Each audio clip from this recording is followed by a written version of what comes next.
हिंदी में यूपीएससी की तैयारी से संबंधित प्रोग्राम्स को देखने के लिए सब्सक्राइब करें स्टडी IQ IAS हिंदी।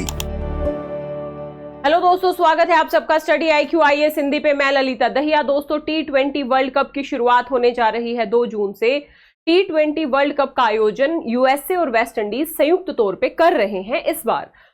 महत्वपूर्ण मुद्दा यह है कि एक आतंकवादी संगठन ISIS के द्वारा भारत बनाम पाकिस्तान मैच को धमकी मिली, जिसके बाद से न्यूयॉर्क में सुरक्षा चिंताएं बढ़ गई हैं। आज की इस परिचर्चा में हम इस पूरे मुद्दे को समझेंगे और साथ ही ISIS ये आतंकवादी संगठन क्या है, इसका गठन कब हुआ, इसकी कार्यविधियों में कौन कौन से कार्य शामिल हैं, इन सब बातों को हम आज की इस संक्षिप्त परिचर्चा में जानने का प्रयास करेंगे। यहाँ पे जैसे कि न्यूज मैंने आपको बताई कि इस आतंकवादी संगठन यानी ISIS खुरासान को हम खुरासान के तौर पे जानते हैं। इस आतंकवादी संगठन ने भारत और पाकिस्तान के बीच जो मैच है उसको धमकी दी है और इस धमकी के बाद जो न्यूयॉर्क में सुरक्षा के इंतजाम है और कड़े कर दिए गए हैं। ध्यान रखिएगा, यदि हम इन धमकियों के क्रम की बात करें तो इस तरीके की पहली धमकी अप्रैल में दी गई थी। उसके बाद 9 जून को जो भारत बनाम पाकिस्तान का मैच होने वाला है, इस मैच को लेके विशिष्ट धमकी मिली।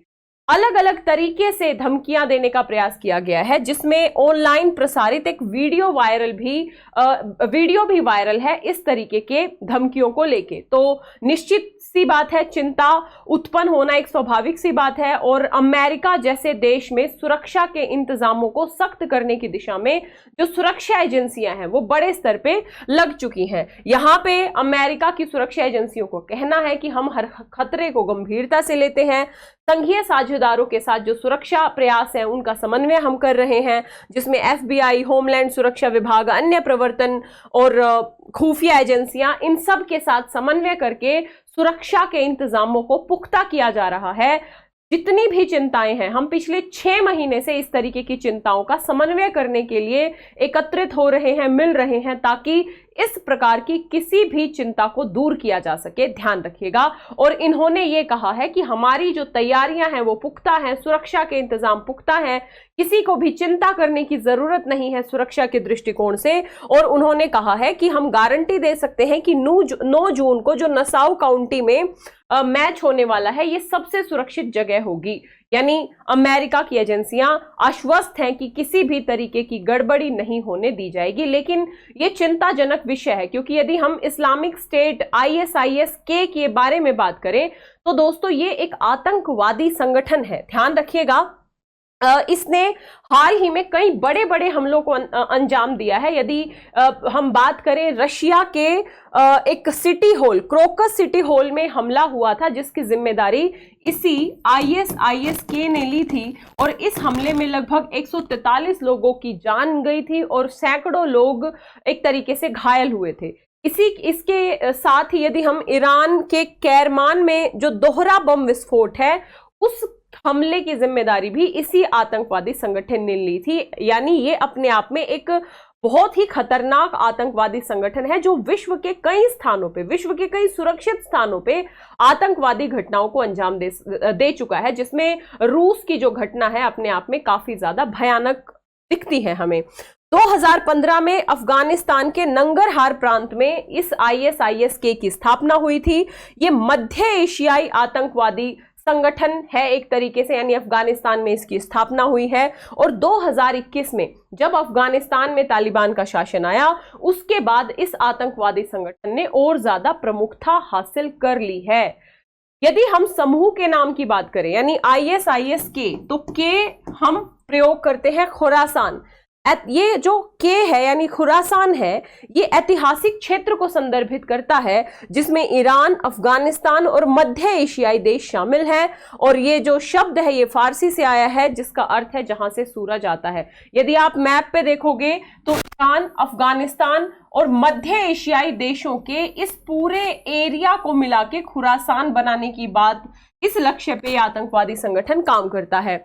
यदि हम इस आतंकवादी संगठन के क्रियाविधियों की बात करें तो चाहे अफगानिस्तान के अल्पसंख्यकों का दमन करना हो, अत्याचार करना हो, उत्पीड़न, शोषण, इस तरीके की तमाम कार्यवाही ये आतंकवादी संगठन करता है। साथ ही अफगानिस्तान और मध्य एशिया के ताजिक और उज्बेक जो अल्पसंख्यकों से कट्टरपंथी युवाओं को ये अपनी आर्मी में भर्ती करना चाहता है। ध्यान रखिएगा, आईएसआईएस के मध्य एशियाई, अफगानिस्तान और पाकिस्तानियों के बीच भर्ती के लिए विशेष तौर पे ये रूस विरोधी और ईरान विरोधी प्रचार अभियान है, इनका प्रयोग करता है अपने अलग अलग अभियानों के माध्यम से। साथ ही अफगानिस्तान, पश्चिम एशिया के कुछ हिस्सों में भू राजनीतिक अस्थिरता, विशेष तौर पे जो भू राजनीतिक अस्थिरता आई है पश्चिम एशिया, अफगानिस्तान वगैरह में, इन भू राजनीतिक अस्थिरता के बाद इस तरीके के आतंकवादी संगठन को और ज्यादा मजबूत जमीन मिली है पनपने के लिए। ध्यान रखिएगा, जैसे जैसे अस्थिरता आती है, एक तरीके से हम ये कहें कि कानून व्यवस्था भंग होती है, वैसे वैसे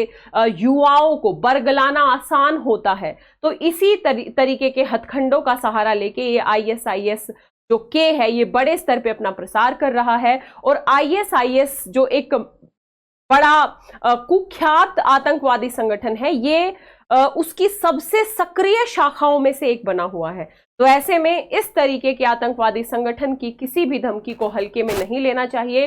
हालांकि यूएसए की जो सुरक्षा एजेंसियां हैं वो आश्वस्त हैं और वो इस बात को भी कह रही हैं कि हम इस तरीके की धमकियों को हल्के में नहीं बल्कि बड़ी गंभीरता से लेते हैं और गंभीरता से लेके ही हम सुरक्षा इंतजामों को पुख्ता बनाने का प्रयास कर रहे हैं। दोस्तों, इस तरीके के जो आतंकवादी संगठन है ये विश्व भर में जो आतंकवादी हमलों को अंजाम दे रहे हैं, तो ऐसे में हम कह सकते हैं कि वैश्विक स्तर पे आतंकवाद से लड़ने के प्रयास कारगर तरीके से होने चाहिए, जिसमें सीसीआईटी, ध्यान रखिएगा, एक महत्वपूर्ण पड़ाव है जिसका प्रयास भारत लगातार करता रहा है अंतरराष्ट्रीय राजनीति के पटल पे। तो विश्व के विकसित देशों को भी इस तरीके के कन्वेंशंस का सपोर्ट करना चाहिए और बड़े स्तर पे आतंकवाद को रोकने के लिए वैश्विक पहल होना जरूरी है। क्योंकि आज के युग में यदि सबसे बड़ी चुनौतियों की बात करें तो उन चुनौतियों में से आतंकवाद भी एक बड़ी चुनौती है जिसका निदान होना बहुत ही ज्यादा जरूरी है यदि वैश्विक शांति, स्थिरता और समृद्धि को हमें सुनिश्चित करना है। तो ये पूरा का पूरा मुद्दा था। हम आशा कर सकते हैं कि अमेरिका जैसे देश में इस तरीके की चुनौतियों से लड़ने के काफी पुख्ता प्रयास किए गए होंगे। अब हम ये आशा भी कर सकते हैं कि ये जो वर्ल्ड कप क्रिकेट है ये बेहतर तरीके से चले, बिना किसी सुरक्षा बाधाओं के चले, बिना किसी चिंताओं के चले।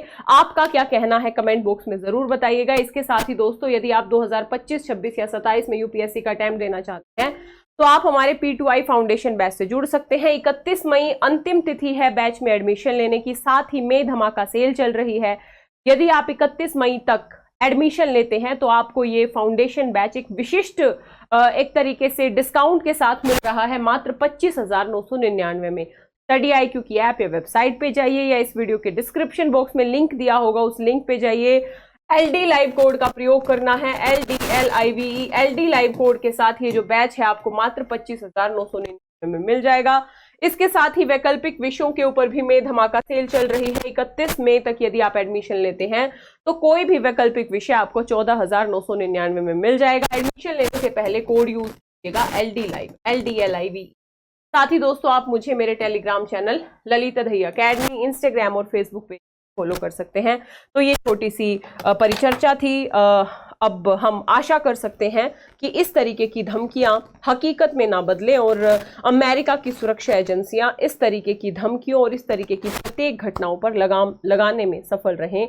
Thank you so much. Hindi में यूपीएससी की तैयारी से संबंधित प्रोग्राम्स को देखने के लिए सब्सक्राइब करें स्टडी IQ IAS हिंदी।